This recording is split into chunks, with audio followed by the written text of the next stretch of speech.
if you're using AI in your discovery work, in aiding your data analysis and the rote work, the grunt work that you're doing, that is great. But you have to be mindful of what AI is great at and what it's not so great at. And I think the best way to explain it is to just go through different types of content and how AI is actually helpful or isn't. So the first one is surveys. I mean, this is the obvious one. Every survey tool today comes with AI analytics out of the box, and the strengths are obvious. Okay. It summarizes sentiment, it detects patterns, it clusters open text responses. So that part is great. But what it doesn't do well is it misses nuance in the ambiguous responses. Is someone being sarcastic or are they realistic? Like, what are they saying? Cannot design or iterate on survey structure either. So, especially in regulated environments, like we only ask a couple of questions. Yes, like a lot of questions. And AI is not flexible in going from one question to the next and helping you to have more depth. And it's just like people filling in the form, right?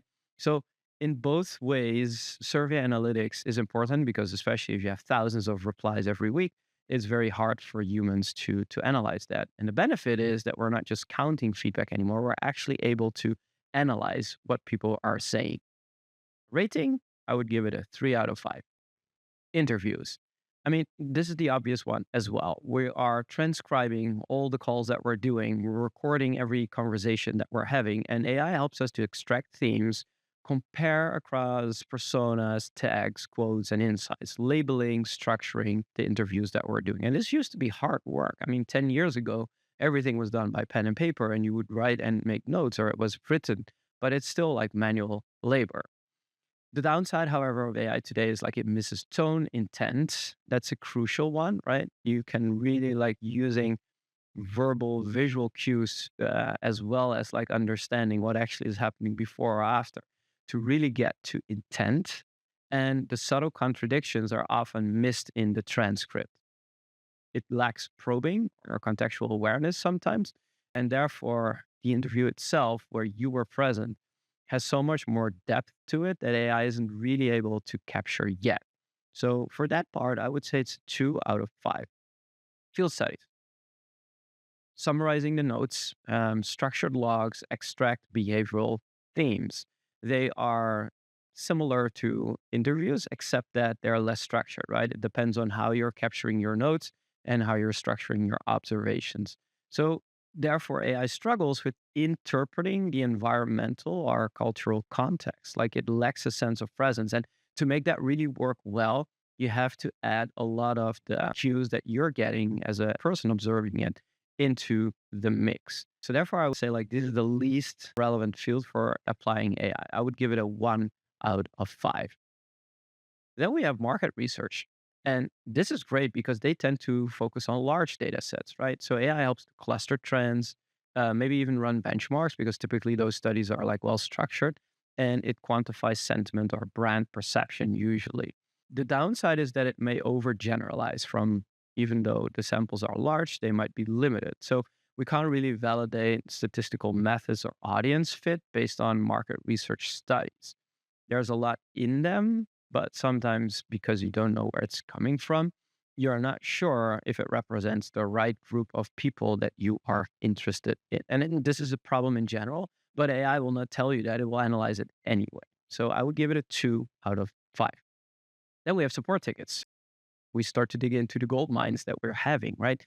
Common issues. What is the frequent pain points that we are seeing? And even can we link that to the journey? Some of that data is available, but also interpreting where people actually are frustrated about or need help from can definitely help you. Some organizations have like 50% of their data coming from support tickets because that's where people will complain, ask questions, and basically share what they need. And usually, like there's multiple tickets or a conversation that is something you can dig into.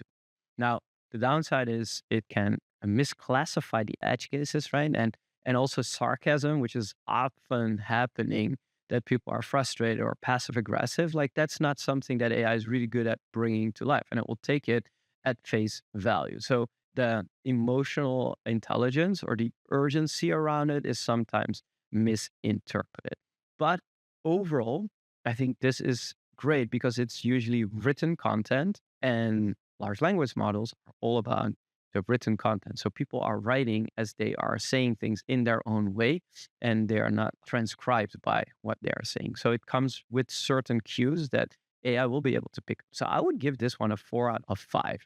And then we have the calls, right, that are happening in your customer care center or your customer contact center, transcribing the obvious one, recurring issues, but also like this is helping the agents do their work better. But putting emotional markers in there and finding resolution gaps is often what AI does really well. It still struggles with overlapping voices. I mean, this is something we're developing constantly. It's like, do we mute speakers? Do we highlight them? What are we seeing? So sometimes the transcripts are misattributed and you're picking up things that were said by your representative and not necessarily by the customer. Accents, sarcasm, language difficulties are still hard to catch, but overall, there's so many calls happening that if you have a large enough base, this will help you do analysis well. The lack of empathy or escalation judgment in there is a struggle. So the volume can be misleading, and therefore, it's definitely still necessary as humans, as people, to say like, what is the data, and they are actually giving to AI rather than saying like everything is fair.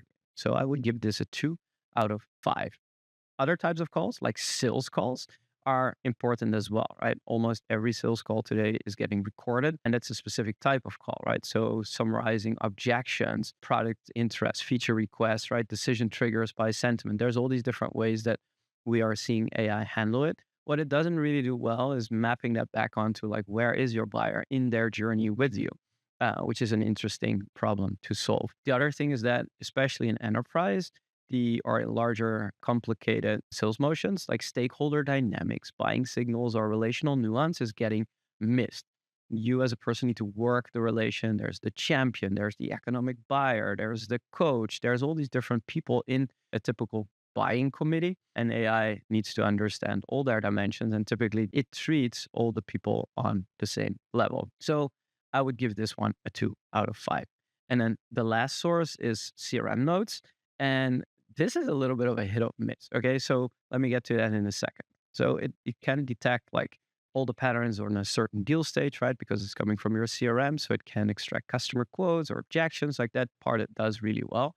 But problem is the input quality varies wildly. Crap in, crap out. And a lot of CRMs are not really kept up to date well. Like the quality is in some cases like 30% of what it could be. So it's often incomplete or cryptic or short. That is really limiting AI usefulness. Therefore, I would give this one a 2 out of 5. So as you can see, there's all these different sources available to you, and some are fair game, some are harder to do. And if you're intentional about what is the data that I'm actually using and how can I combine that in the context of my problem, of my customer outcome, of my customer journey, then you can do magic. But each of them need to be treated slightly differently, and bringing that in from the different systems is the work that you as a person, as a team, need to do to make the most out of it.